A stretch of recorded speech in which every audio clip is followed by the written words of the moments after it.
Vision is sometimes hard to define, and sometimes it's difficult to see. It's interesting to even say that. I mean, it's difficult to see because it's looking beyond what you see right in front of you and having the ability to see something different. And not just different, but something that should be, something that you believe should be. All of the things. How many of you see things around you that you wish were different? And it's vision that helps you to still see that, but also to be able to see what could be and what should be. What could be is a possibility, but what should be is a conviction, and you believe that you are part of what makes that happen, and you believe it should be done. We should not go on as we are. You believe that something needs to change. How many of you gotten to that place in one area of your life or two? It's like something has to change. How many of you ever ask yourself, is this it? Is this all there is? And when you're able to see beyond what you see right in front of you, that's when you're able to see and begin to have birth in you the difference that it takes to become, and you're going to be a part of it. Usually, you're a part of what you see as the change that's coming. So just a little review. We started off talking about what vision is and the fact that vision is something that's born on the inside of you. Again, that birth could become about because of something you see that bothers you or just something that you see that can be better and you believe that there's a better way. Not that you already know that there's a better way. See, it's being birthed. Sometimes we think we don't have vision just because we can't see it. Some of us are gifted to see things quickly. Sometimes I know people who can just say, oh, I know what that can do. And it's like boom, boom, boom. They see the picture in their head already. And that's the gift that God has given them. But vision is being born even if you can't see it yet. But there's something stirring on the inside of you that's allowing you to be disturbed because of what you see. You are disturbed because of the way something is that you see. And by the time you get a good handle on something needs to change, then we're ready to do something about it. But the next the next part in the series that we did is ready, set, wait. Just when you think you're ready, it's time to actually wait because when something is being born, you don't have a baby quite yet. Just because you got 9 months before the baby is born. And while that's happening, in the meantime, the baby is developing. In this case, the vision is developing. But also, with a baby, the mother is developing to become a mother. And so are you developing to actually become a vision caster, someone who can cast the vision, someone who can cause others to see the vision. The vision is maturing in you. And so you get to the point where you figure, okay, now I see it, but how is this going to happen? How many of you got to that place? You got to a place where you can see something needs to happen. You can know what needs to happen, but you just don't see how it's going to happen. And we talked about God is a God of how. In other words, don't worry about it. Don't get stuck on how. Keep doing the first few things that you've been doing. The vision is still growing, but learn to trust God. That's where you learn to pray and the power of prayer and the purpose of prayer, which is to keep you in touch with the vision, to keep the communications open between you and God, and to keep you looking for in other words, God is going to reveal to you how, or he's just going to show you how, or the how is going to come. But if you're not expecting it, you could miss what you're looking for. Prayer is one of the things that keep you looking, keep you hoping, keep your mind ready for whatever God is. And you see somebody, you don't know it, but maybe they're the answer to my prayer. So God is answering that prayer, and that's the God of how. And last week we talked about, see what I'm saying. In other words, we have to learn how to get what's in our head, the vision that we see in our head, and ultimately that's being birthed in our heart. We have to learn how to get that out on paper and be able to express it to others, because no person God gives no one a vision for them to do the vision all by themselves. Your vision is always including others. And while you may not know how God is doing it, while he's preparing you, just because you have the vision, he's also preparing the hearts of others to help you accomplish the vision. But you need to be able to clearly state and declare what that vision is so that they can learn to join you and join their energy with yours so that you can accomplish what God has given you to do. And when I say, sometimes when we, especially on Sunday mornings and in church, when we say the vision that God has given you, we always think about, and many times we think about that it's a spiritual vision or it's a vision, about a religious vision. It's got something to do with church. But we also talked about all the different areas in your life where God gives you vision. And you need to have a vision for all those areas of your life.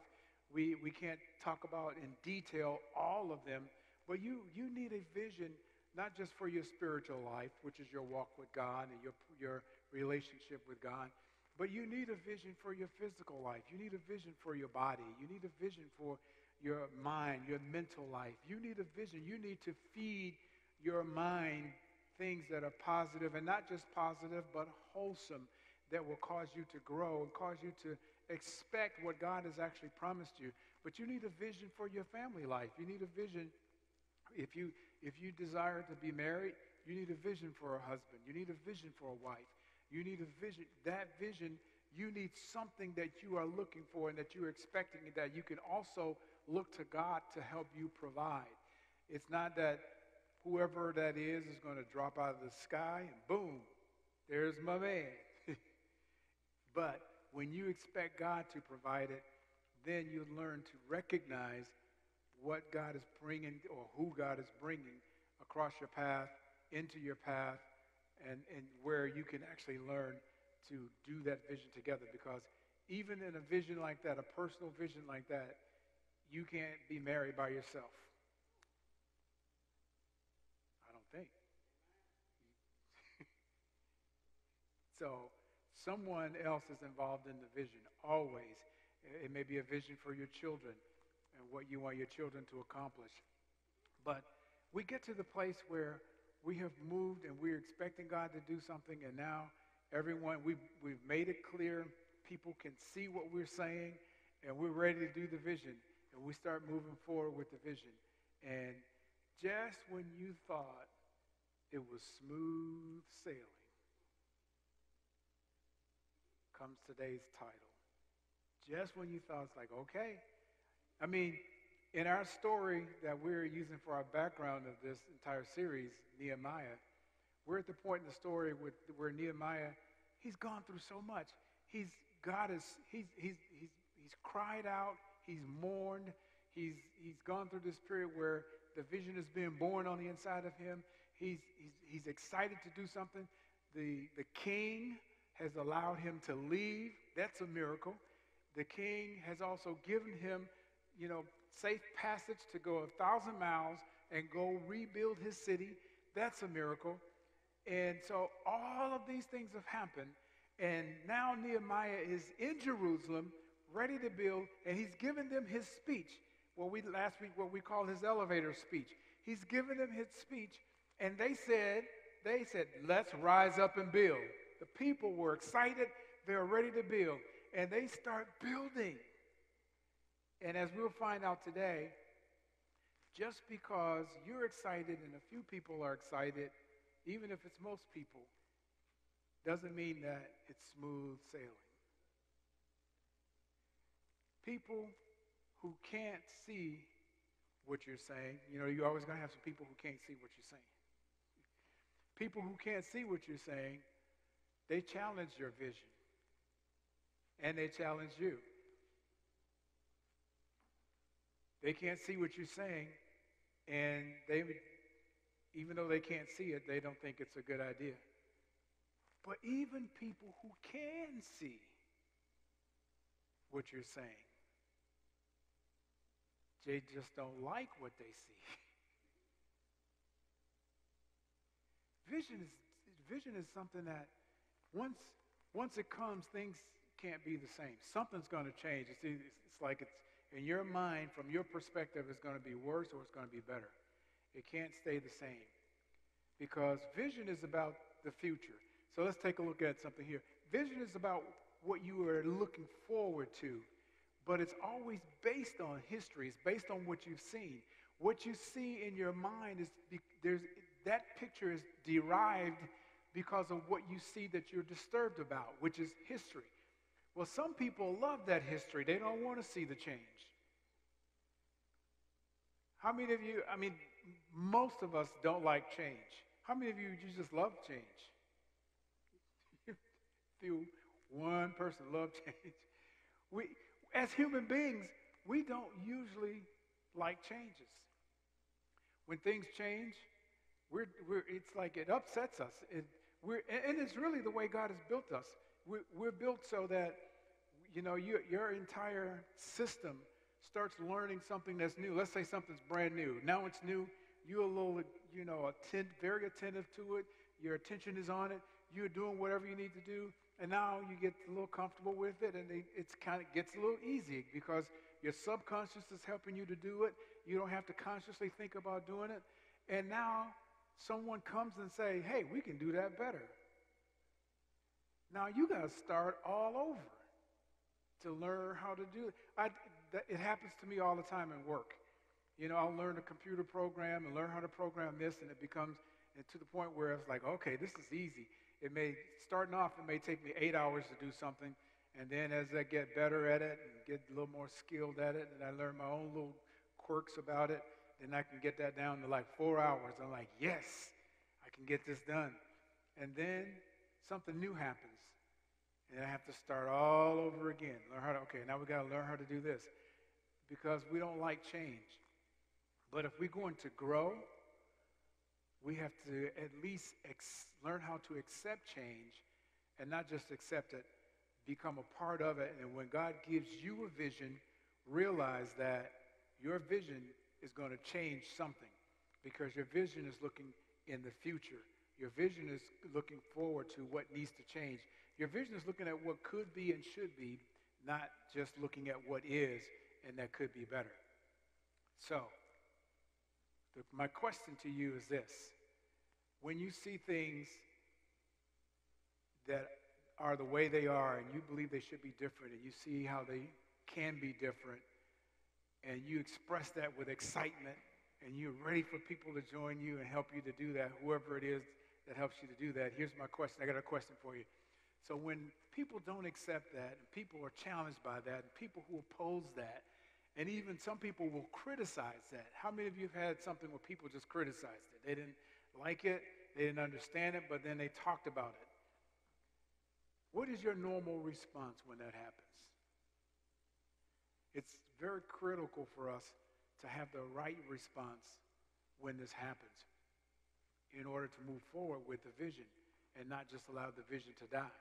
But when your vision is challenged and when people don't accept it and when they criticize the very thing, let's just pick an area that, it doesn't have to be a big vision that's going to change Flint.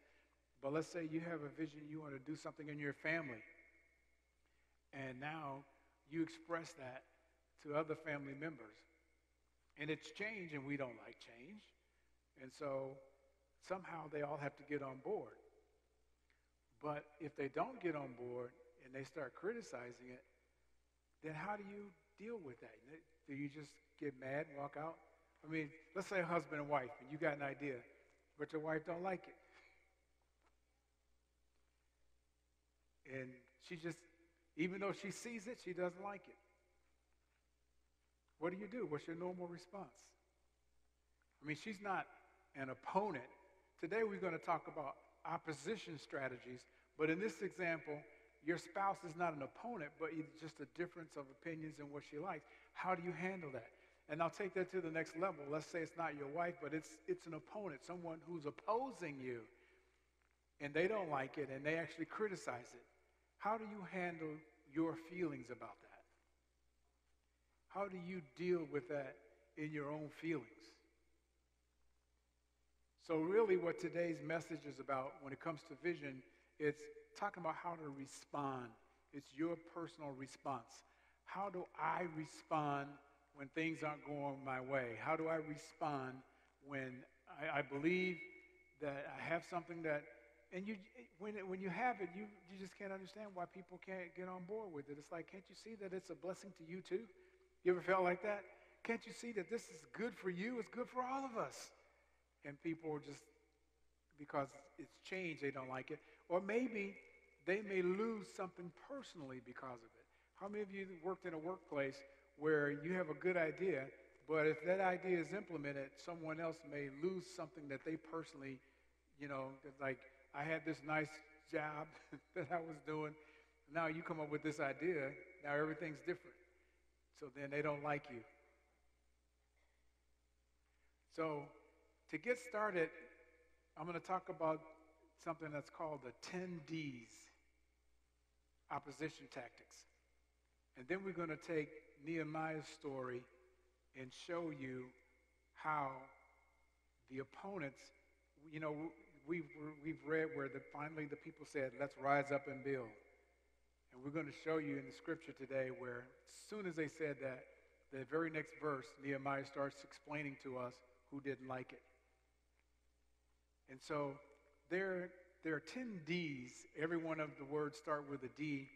And your opponents, especially in business, they use these every single day. If there's some negotiations going on and you have an opponent, this is just so that you can be aware of the tactics that they use to win. And the first one is deflect. We'll just go through them. Deflect, delay. In other words, whatever your goal is and your vision that you're talking about, they'll bring something up to just deflect from that to cause you to think of something else. And then we see this in politics. You see this, and over the last couple of years, you see it a lot in politics. You come up it'll be like a whole different subject. How did we get here? It's opposition tactics. Deflect, just so that they can delay what's going on. If they can't control it, they do something to delay it. And you have a vision that you're trying to push forward, and then a person will try to do something to deflect it, to delay it, or just to deny that the problem exists. Remember, if you have a vision, your vision is a solution to a problem. Well, your opponent is going to try to show you that it denies that the problem even exists. So we don't need your vision. There's no problem here. When you see those things happening, that's someone's trying to destroy your vision. And this is what was happening with Nehemiah. And if they can't get that far, they discount it, or they try to make it as if it doesn't exist. It's not important. It won't solve the problem anyways. They discount the value of it, or they bring in deception if they have the ability to do that, where they can show that this is not what you think it is and try to make other people think that it's different. One of the things, I'm going to jump ahead before we move from this screen, but one of the things that in Nehemiah's day was happening was, Nehemiah was sent to Jerusalem by the king, and the king gave him safe passage and everything to go and be the governor in this place. But the other governors around there who didn't like it because they were threatened, one of the things that they began to do was try to deceive the people into believing that Nehemiah was trying to become the king. They brought all kinds of lies and all kinds of things so that it would disgruntle the people, make the people uncomfortable, and not go along with the vision. Just bring in deception. Just bring in something that would just totally just throw everything off. That's the tactic that the enemy tries to use. And the enemy is not always just the devil, but there's spiritual tactics, and these are some of the tactics that's behind the scenes or at work at some of the things that you're trying to do. And then number 6, they try to divide, or they try to dulcify it, and just make it look like it doesn't exist and it's not important. Or discredit it, like there's no value in that. We don't need that. We've been doing what we've been doing with what we've had, and we still here. And that's good enough. How many of you ever heard that? Strong position. or get stronger. Or they'll try to destroy it. These are just the tactics. They'll try to destroy you. They'll try to destroy the vision. They'll try to destroy the concept that you're trying to bring about. And the last one is they'll try to do a deal. If they can't win at everything else, they'll try to do a deal, which is some form of compromise. And sometimes it's good to compromise if there's some value in it, and if you can still get your vision to go forth, there may be some compromise. But the key is how do you handle these kind of tactics when they come at you? So we're going to take a look at Nehemiah's story and see how Nehemiah dealt with this. So when we look at the 18th verse of the second chapter, Nehemiah says, "Then I told them about the gracious hand of God." He had the previous verses where he had begun to tell them and try to get the people to see. He had come to Jerusalem, spent 3 days, and then went out and looked at the things on the outside. Looked at the things on the outside. And all around the area, he had gone through all the gates that were torn down, gone through the walls that were burned, gone through all the different things that were, this place was messed up. If you could see a picture of what it looked like, you would see what's going on. It was devastated. And so he's saying, then I told them how the gracious hand of God had been on me. In other words, God's hand is at work. God's hand is moving. The story that he had already shared with them, he had begun to tell them how the king had allowed him to come. He began to tell them how he had prayed and didn't know, how in the world am I ever going to get to the place where I can leave this place with what's burning on the inside of me?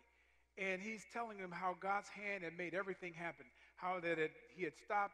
God had given him access to the lumber that they needed from the forest, all the way to the place with an army that went with him for safe passage, how God was involved and how God had been with him. And it says, and about my conversation with the king, everything that I talked to the king about, this is what God has done. So now you can see, they can feel that God is involved. In other words, God has aligned some things to happen. Even in your vision, God has aligned some things to happen that wouldn't have normally happened, but because he's involved, you can see that some things are changing, and you can see that God's at work behind the scenes. Every now and then you'll see something that shows you, okay, God's at work. When we were building our house about 14, 15 years ago, and first time I've ever tried to build a house, but we learned quite a bit. But one of the big deals when we're building out in the middle of the country, not in the city, and so we had to come up with this, I forget what it's even called, where they have to bring in, see, in my mind I'm about to say a cesspool, but a septic tank. Septic tank. And you need a septic field. And it's an engineer, depending on the soil and everything, you may have to have an engineered septic field. And so we had budgeted in the budget, based on the best information we had budgeted, I think, like $10,000 for this septic field. And the bid that we received from the person who I really wanted to do it, who I thought was the best person to do it, the bid that we received, we had a bid for like 20-some thousand, another bid for 30-some thousand. So I went out and prayed, which is the first thing Nehemiah did too. I went out and prayed. I walked in the area where we thought the septic field was going to be. I was like, God, we don't have $30-some thousand to pay for this. And I didn't know how it was going to happen, and they explained to me how, why it costs so much and all this information. But God was already working behind the scenes. I didn't even know it, but he's already working behind the scenes with somebody else that I didn't even know. And the person just said, well, what if we move the septic field from the side of the house to the front of the house? And when they re-engineered it to be in the front, then it brought the price way down, close to the range of where we needed it. But sometimes it's just, you just don't know. And God's at work behind the scenes. So when I saw that God was at work with that, then I could move forward with some other things. In other words, you get a little encouraged when you say, okay, God's still in this. At this point with Nehemiah, he's going forward. They're starting to work. They're saying, let's get started. Let's get building on the wall. In other words, look at the next verse. When he told them this, what God was doing and how his conversation with the king, he said, they replied at once, yes, let's rebuild the wall. That these are people who had never seen a wall there. This wall had been torn down their whole lives, their parents' lives. This wall has been laying in rubbish, burned, doors down, stuff on the ground, stuff everywhere. And they said, let's rebuild, let's build the walls. And they began the good work. That's exciting. See, they saw that it was a good work to begin. But look at the very next verse. This is Nehemiah telling us the story. The very next verse, Nehemiah says, but Sanballat, Tobiah, and Geshem, the Arab, they heard of our plan. They heard of our plan.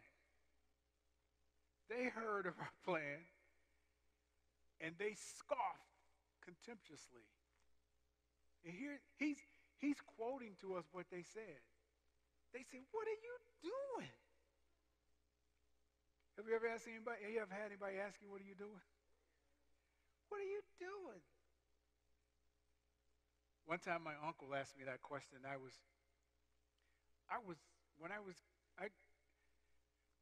can I tell this? When I was growing up, we didn't have very many toys. I had never had my own bicycle. And there were 8 of us, and that's one reason. There's too many of us, But I had a cousin who at that time was the only child. It was the only family that I knew where there was one child. And when we saw them, we thought that a single child in the home is always spoiled. We always thought that. And so, Ruby Jean, if you're listening to me, please forgive me. That's my cousin. But Ruby Jean had a bike. And one day I was over and we were riding the bike. And I took the bike. The next thing you knew, I had it upside down, working on it. And my Uncle Earl came and he saw me. He said, and you have to see his face. He could give you some expressions. He said, what are you doing? And then I felt all this, I was fear. I was like, he said, what are you doing? And I said, I'm fixing it. He said, fixing it? And you have to see him.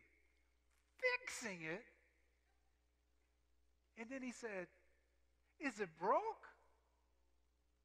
And I said, no, sir. It was like he could have just fell out. He couldn't believe it.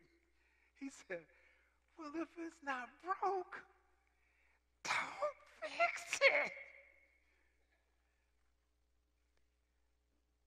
And those words changed my life. He had no idea, but it made me tentative about trying to fix anything. But when someone asks you, what are they doing? What are you doing? And so parents, sometimes when your child is doing something, say something encouraging. Don't say, what are you doing? That's like saying, you're stupid. Say something encouraging, and next week we're going to talk about that a little bit. I want to say this. I figured it out. This series is going to end in number 8. Today is number 6. So next week we're going to talk about, so there's 2 more coming, and then we're going to shut it down. There's going to be 8 of these. There's a whole lot more in this book that we could talk about when it comes to vision. And I encourage you to read the whole book of Nehemiah over and over a few times. There's so many good things, especially if you are any kind of leader, own your own company, desire to build your own company, have your own company. You should read the book of Nehemiah. There are so many leadership principles that are in there that we can't even get to and talk about. But so back to our verse here. They're asking this question, well, what are you doing? Are you rebelling against the king? So they're bringing all of these things. These are questions that they're bringing about. They're trying to get Nehemiah to back down from what he's doing. But look at what Nehemiah said that he said. He said, then I replied, the God of heaven will help us succeed. So he's got a little attitude on what he's saying. But he's saying the God of heaven, which means that none of these other gods that you may have heard about, but the God of heaven is going to help us succeed. The real God, the God that makes a difference, the God that can do something. He said, we his servants. In other words, we're his servants and you're not. That's really what he's saying. When you look at Nehemiah, Nehemiah was a little stronger than, well, he couldn't have been a Christian because Christ wasn't born yet. But when you think of a Christian, he was deeper than that. Nehemiah was a separatist. He was a person who believed that the Jews should be separate. And so when he said, we his servants, he's talking about the Jews. He's separating himself. He's not including that God created all of us and we're all God's children. He's saying, no. We his servants will start rebuilding this wall. This is the leader. He's beginning to talk. He's the governor now. The king has established him, appointed him to be the governor of this earth. He says, we, his servants, will begin building this wall, but you have no share, absolutely nothing. And he's talking to Sanballat. And you have to understand, see, Sanballat, this is like the governor, the area that includes Samaria, which is between where Judah's in the south, and you have between Judah and Galilee is Samaria. And you've heard the story and especially in the New Testament, if you've been reading the New Testament, you've heard the story where the Jews, they hated the Samaritans. And in this one story where Jesus is coming down from Galilee to Jerusalem, and he said, I must go through Samaria. Well, on the west side of Samaria was the Jordan River.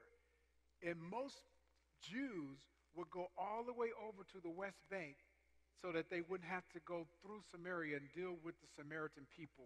That's how much they hated them. This stems all the way back to this period and before. Jews hated Samaritans. They didn't just want to not be around. They hated them. And that's why Nehemiah is saying, you have no share. We, his servants, will start rebuilding this wall, but you have no share. You have no legal right. In other words, you are not a part of the Jewish culture. You have no legal right. You have no historic claim, he says, in Jerusalem. You have nothing to do with this. So we're going to rebuild this, and this is going to be ours. You will always be our enemy. So in other words, he's saying, we're not afraid of you. Don't think of making any deals. You have no part. He's setting it up straight right now. He's saying you have nothing to do with this. And then he goes on. We're going to skip. Now, what happens next is the third chapter. He begins to explain to us how they built the wall, which is amazing. If you read the third chapter of Nehemiah, it talks about all of the different gates and all of the different sections that the different people began to build.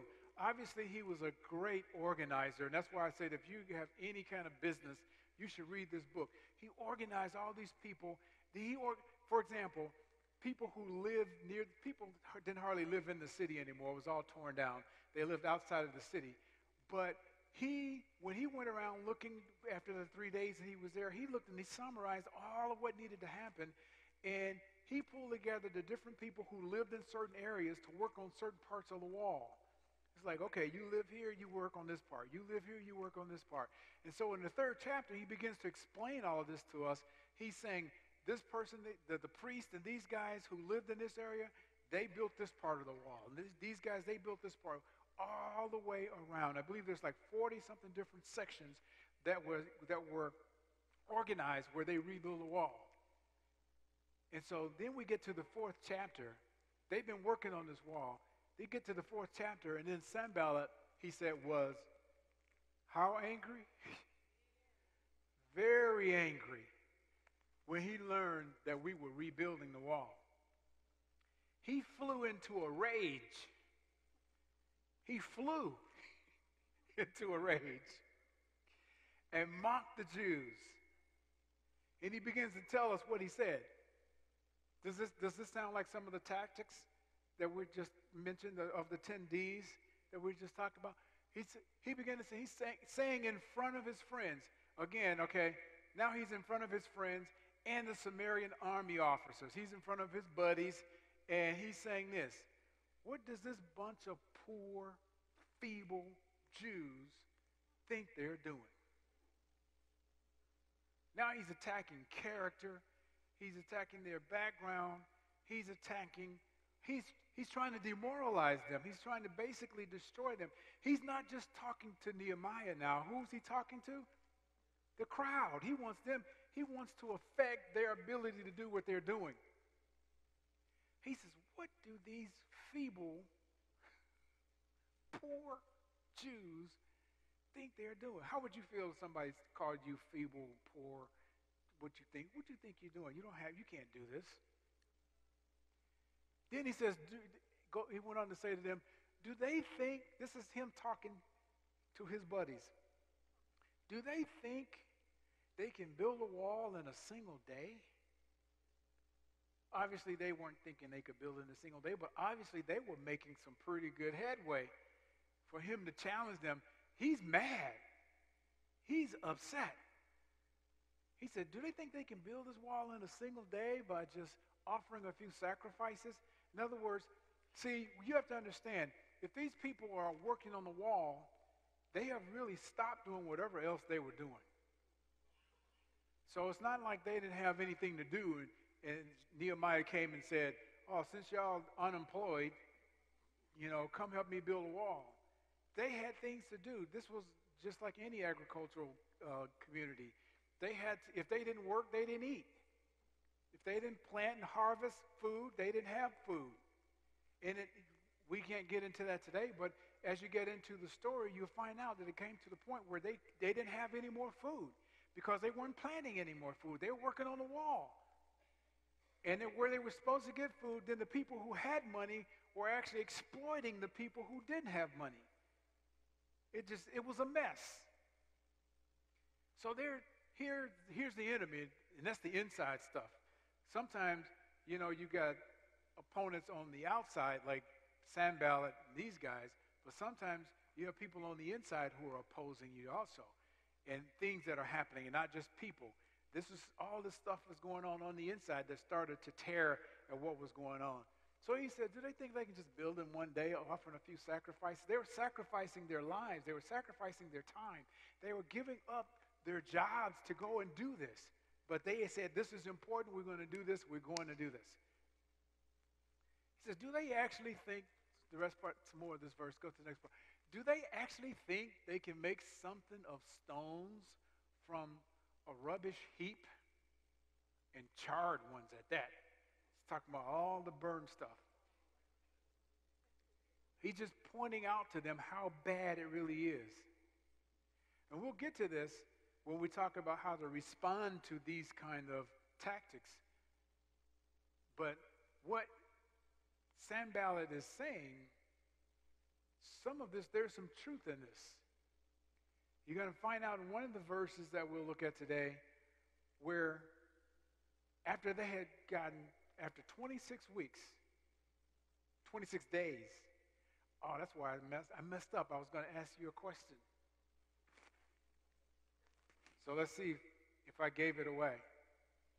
So think of the number 52. And then we'll put the right verbal after it, after we figure out. It took them 52x to build a wall. Do you think it was 52 days, 52 weeks? Well, let's just go with those two. How many of you say 52 days? They built a wall around a city, 52 days. How many of you say 52 weeks? How many of you know the story, and so you know how long it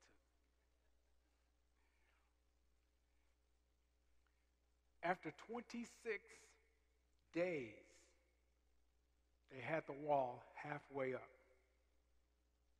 They didn't have the gates in place, but they had the wall everywhere around the city, all the way up. This is why Sanballat was so mad. He's like, these stupid people, these poor, feeble people. And see, what we can't see is they're building this wall. They got it halfway up. But where they're building it, all around where they're building it, where the old wall was that Nebuchadnezzar burned the whole city over 100 years. Over 100 years. When I was in Germany the first time, I went to, and I can't even remember exactly where I was, but it was a place where during the war there had been bombed. There were buildings, sacred buildings, where some of the stones on those buildings were down on the ground still. They were burned, and I could see them, and they were still working on putting those buildings back into place. But you could see the stones in the buildings. I went to one of the churches, and it was just amazing at some of the buildings.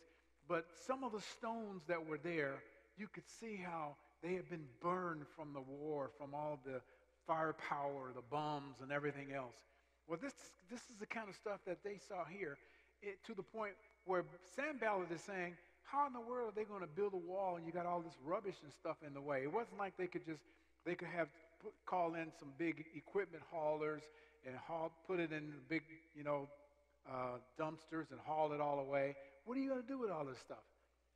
So really, part of what happens here is Nehemiah had them build a wall in a little closer than where it was. But there was too much stuff in the way. They just couldn't do it. It was just, and so Sanballat is not all wrong here. He's teasing them, he's talking about them, and he's making them think about it, but he's trying to make them stop. He said, do they actually think they can make something of stones from a rubbish heap? All this stuff we see piled up, and they're going to take something and still build a wall? And he said, they're charred at that. They're burned. And then it's some of his other buddies from the other governing cities from around, Tobias the Ammonite, who was standing beside him, remarked. And see, you can see Nehemiah is telling this story. He can make you see it, right? He's standing beside him. He's standing beside him, and he remarked, that stone wall would collapse if even a fox walked along the top of it. He's talking, so it's like, there's no, in other words, they're really saying that these are not, these weren't skilled people who knew how to do stone. These were farmers, but everybody's working to get it done. And so they're talking, he's like, this stone wall will collapse even if a little fox. And I don't know if you've ever seen a fox. Foxes aren't that heavy. They're little light things, just do. He said, even if a little fox walked on it, the whole thing would fall. So now that you hear all this, what would be your response? But Nehemiah tells us what his very first response was to opposition. It says, then I prayed. See, I don't think I can let you know how mad Nehemiah was, how upset he was that they weren't just, they weren't just talking to him anymore. They're talking among themselves so the people can hear it. They're trying to affect the whole work. They're trying to cause everybody to not want to do this. He said, then I prayed. And here's what he tells us what he says. I said, hear us, our God, for we're being mocked. So he's just giving us the information. We are being mocked. So now he's praying to God to do something about this. He says, may their scoffing fall back on their own heads, and may they themselves become captives in a foreign land. Whoo! Doesn't sound like love your enemies, does it? He might as well just say, I hate the ground they walk on. He said, he's asking God, may their scoffing fall back on them, their own heads. May they, because see, these Jews had been captive and they're back in their land. He said, may they become captives in a foreign land. Let them know how it feels. And then he goes on to say, God, please do not ignore their guilt. They are guilty. Don't ignore this. Don't forgive them. That's what he's saying. He's saying, God, don't forgive them. Don't forgive them. Do not blot out their sins. Don't.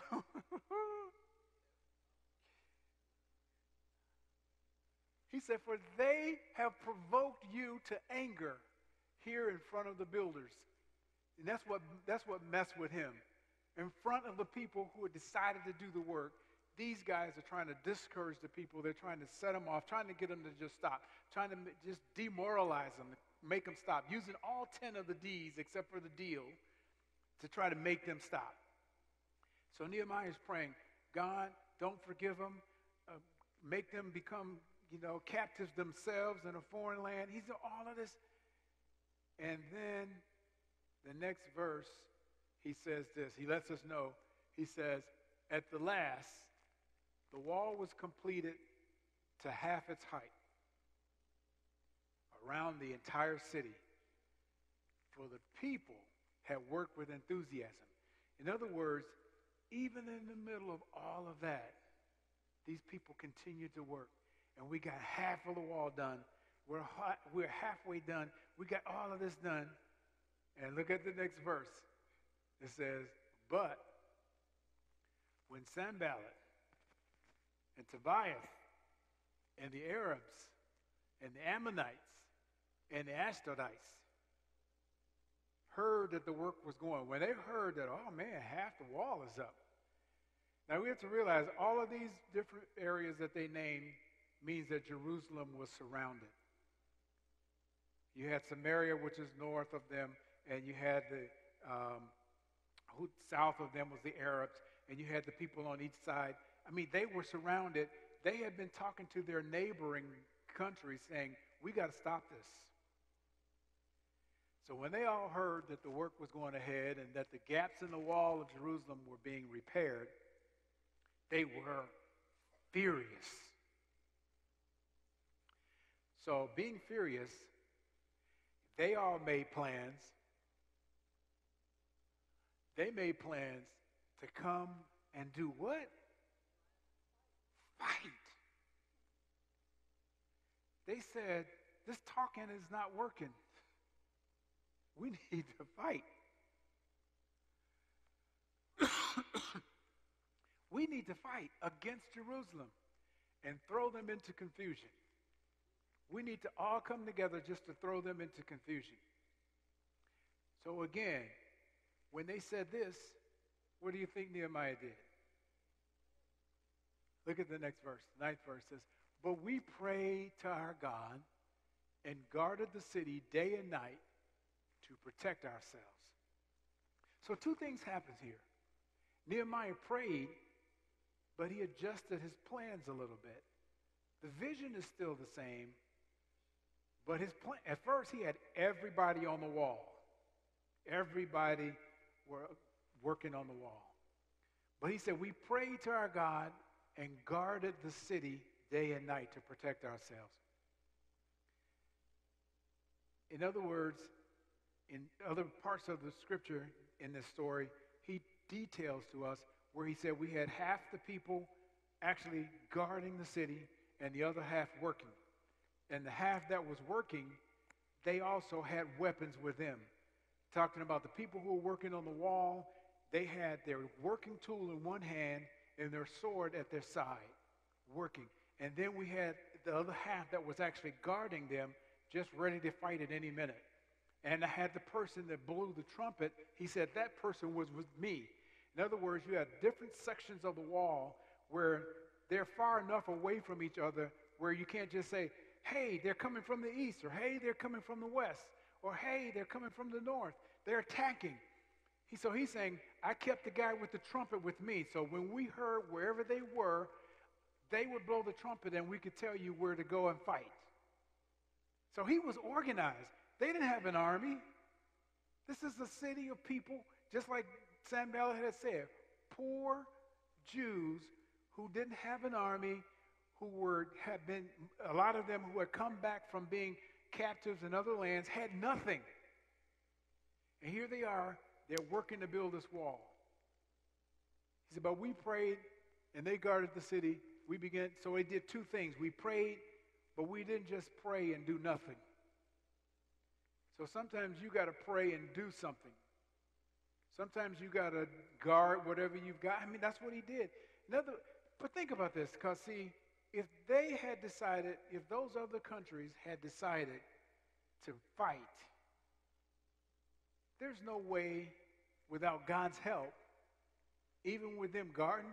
I mean, you got people who are used to handling, a garden hoe and a shovel. Now they need a sword. You don't just throw your shovel down and know how to use a sword. I mean, the first time I shot a 45, it just about knocked me down. How many of you ever shot a gun and it knocked you down? If you don't know how, you can't just grab a weapon it's not like you see on TV. It's like, oh, just grab a gun and shoot them. It's like, right. So now it's time for war. They've been used to working. And now it's time for war, different tools. So look at the next verse. It says, then the people of Judah began to complain. Okay. So now it's starting to work on the people. He said the workers, they begin to complain. They said the workers are getting tired. This is just too much work. The workers are getting tired, and there's so much rubble to be moved. Remember I was telling you there's so much stuff from the burning stuff that happened. There's so much rubble to be moved. It says we will never be able to build a wall by ourselves. So it's starting to work on the people. And then we see where he says in the next verse, meanwhile, our enemies were saying, you feel the fight? So we're getting tired, but the enemies had already said a bunch of stuff. And he said, but in the meanwhile, our enemies were saying, before they know what's happening, we will swoop down on them and kill them and end their work. So this is after the different governors of the cities around Jerusalem had decided to work together to try and stop them. They had threatened them that they were all going to come in, and that's why Nehemiah got guards. They changed their plans, revised their plans to do something different. They had to guard themselves, but they kept on working. They didn't just stop working on the wall, and that's what confused the enemy. They came up with guards, they came up with a way to protect themselves, but they continued to work. They continued to build a wall. So here's our challenge for today. And we'll talk about the application as we work through our challenges. So your challenge is to learn how to employ some specific skills for dealing with opposition tactics. And we laid out what the 10 different tactics are based on some studies from different colleges. These are opponent tactics that they use. And so you can learn what some of those are and learn how to respond to them. And we'll use Nehemiah's example of how to respond to them. But we get to learn how to deal with that. So dealing with opposition tactics, what you want to do is minimize their effectiveness. You're never, ever going to get rid of opposition. It's not going to ever always be gone. So you're trying to minimize it and minimize how effective it is. Don't allow it to take you out of the game. Don't allow it to take you away from the vision that you have. Be able to maintain your vision. You notice Nehemiah stayed focused on the vision. Even though he had to fight, he took half the people to cause them to be able to to fight, but he left half of the people working on the wall, and the half that were working on the wall still had a weapon so that they could fight. But they kept working on the wall. So say, keep working on the wall. Say that with me. Keep working on the wall. Don't stop the work. Keep working. Maintain your vision. Maintain your focus, which will help you to keep your sanity. And strengthen the position that you have. That's your goal. This is the challenge this week. With whether it's your family area, whether it's your career, whatever you're focusing on is building this vision that you're working on. Get to know what your enemy and what the opposition is, even if you don't consider it an enemy. The opposition, understand their tactics and learn how to strengthen your position so that you can accomplish what it is that you believe God has put in your heart to do. So go ahead to the next screen here. And go to the next one for me, please. So here's what we need to do. This is how we're going to do this. These are the action steps. These are the steps that Nehemiah took. Number one, he prayed. We could see the example in the scriptures that we just read. He talked about what they did. In the very next verse, he said, and we prayed. But then he also understood what was happening. He understood what Sanballat was saying. He knew that some of that was the truth. So he listened to him. Understood. So here's 5 steps. Pray, understand, listen actively, remember, and refine and revise. And I'll go through each one of these. So number one, before you do anything else, go ahead to the next slide for me. Before you do anything else, and before you even cool down, that's why he was so mad. That's why we can see when he said, God, he said, don't forgive him. He was angry. He was upset. This is his emotions talking. So before you cool down, before you, settle down and now you can talk about it intelligently, before you get to that point, let all your feelings out. Let God know exactly how you feel. But release it to God, not to your opponent. So it keeps the focus right. Release all these feelings to God, directly to God, because he's the only person that can do anything about it. So release all these emotions to him. In other words, there's 3 areas here that we typically release our emotions. So before you cool down, release it to God, but go to the next slide for me. So there's 3 areas. So one, if you're feeling R-rated frustration, and sometimes you do. How many of you ever felt R-rated frustration, even if you never say it? You feel it. It's R-rated. Nobody needs to know what you're thinking. And you don't want anybody to hear what you're thinking. Or maybe you do want the enemy to hear what you're thinking. But if you're feeling R-rated frustrations, it may not be appropriate to direct them on others, but God can handle it. God can handle it. There's a motorcycle gang that back in the 90s, I believe it was, this little story, Jerry Savelle, we used to listen to him all the time. He told the story, and they did some street evangelism in California where this motorcycle gang got saved. They got them all converted, and then they had this service, this church service. They all came in with their leather jackets, their helmets, everything else, and they were all ready. And they finally got some of these guys to understand that it was the devil that was behind all this stuff. And so this one guy was railing on the devil. And this is what Jerry Savelle was talking about. This guy was cussing the devil out in church, just going up and down. They had to talk to him a little later, but they let him get his frustrations out. Sometimes you just need to get your frustrations out. Know that God hears you and God understands your frustrations. He can handle those things. But the first thing is to do what? Pray. That's what Nehemiah did. So the first thing is to pray.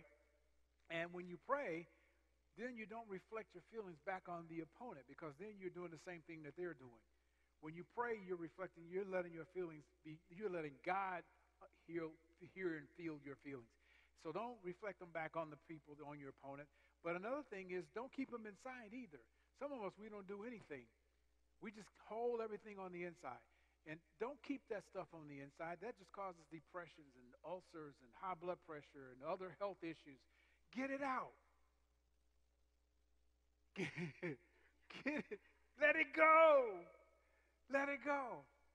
But to God, I believe that's one reason why Jesus said, pray in your closet.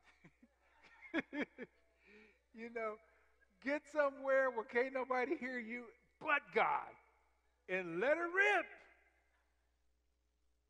Get the frustration out. And the other place you don't want to release it, and this is what it's sad, but this is what we do sometimes, is we dump on others. We dump on the people around us who have absolutely nothing to do with any of it. But we're full of it, and we're tired of it, and we're frustrated, and then somebody may say something the wrong way or the wrong time, and we just let them have it. It could be a husband, could be a wife, could be a child, could be a dog. Whoever gets in the way, they're going to get it. Don't do that. That's why you pray first. You pray and release it. And then you take some action steps. The next action step is to understand. Understand your enemy. Understand the opponent. Understand what they're saying. Understand what their strategies is.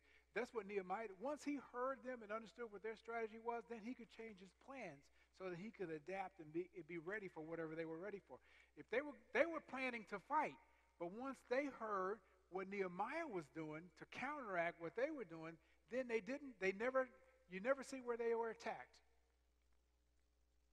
So understand what they're doing, and which requires great restraint to just try to listen and understand, because to understand, you got to listen. That's the next step, is actively listening. Active listening means that you're listening to understand. You're not listening so that you can be prepared to say what you're thinking. Sometimes we listen and we're just waiting for a break in the conversation so that we can say what we're trying to say. That's not active listening. Active listening is you're listening so that you can understand. You always get a chance to say what you need to say, but you're listening so that you can understand. And once you understand, you can respond intelligently and remember what they said. The next step is remember. The next step is remember not just what they said, but how you got to where you are so far. Here you are. Look at all the things God has done so far to get you to this place in your vision. So play all that back, which gives you courage, which gives you inspiration, which helps you to go to the next spot. And then remember, reflect on God's faithfulness, God's uncommon favor. Say uncommon favor. Uncommon favor. That's the favor of God. All favor that comes from God is something you weren't expecting, you didn't deserve, but uncommon favor that God wants you to experience. And remember that what could be and what should be, despite of what the opposition is, and remember that it's God that's working in the background. See, there's a God factor that most people don't factor in. You are not by yourself. And it's not just you and the people. Nehemiah knew that he and the people couldn't fight and win this battle if there was going to be a fight. He knew that God would fight for them. And so the next thing and the last thing is, when you get to that point, you'll do exactly what Nehemiah did, and that is you may have to refine the vision and revise your plan. In other words, he had to revise his plan, but the work still ended up getting done. So if it's necessary, revise your vision and refine your vision and revise your plans. But that's how you handle opposition. Don't just let it be frustrating and get to the place where you can't do anything about it. So thank you for listening. Next week, we're going to talk about actually casting vision with someone else and for someone else. We do it all the time, but we don't think about it and how important it is. I don't know what I'll title it. Maybe the power of vision or something like that. The power that's with vision and how you can get others to work with you. So at this point, I do want to close. I want to pray with you. Thank you I hope this will help you get through this week and make some changes and make some differences in the things that you're working on, the things that you're believing for, that God can actually work on your behalf and get some things done.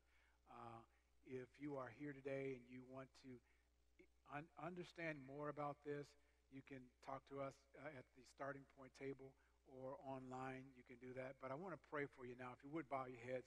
Father, we thank you for this word. We thank you for We thank you for Nehemiah. We thank you for the story that he's sharing, his experiences that he shares, so that we can learn and apply some of the same things that he applied that can make a difference in our lives. And I pray that you would give us the courage this week to take some steps in the right direction to handling the tactics that the opponents bring to us so that we can move through them and cause your vision and the word that you've given us to actually become a reality for us and for others. In Jesus' name, amen. Well, God bless you. Have an exciting day and an exciting week. Thank you. Remember, if you're here today, we're clearing things up really quick and we're preparing to eat before we start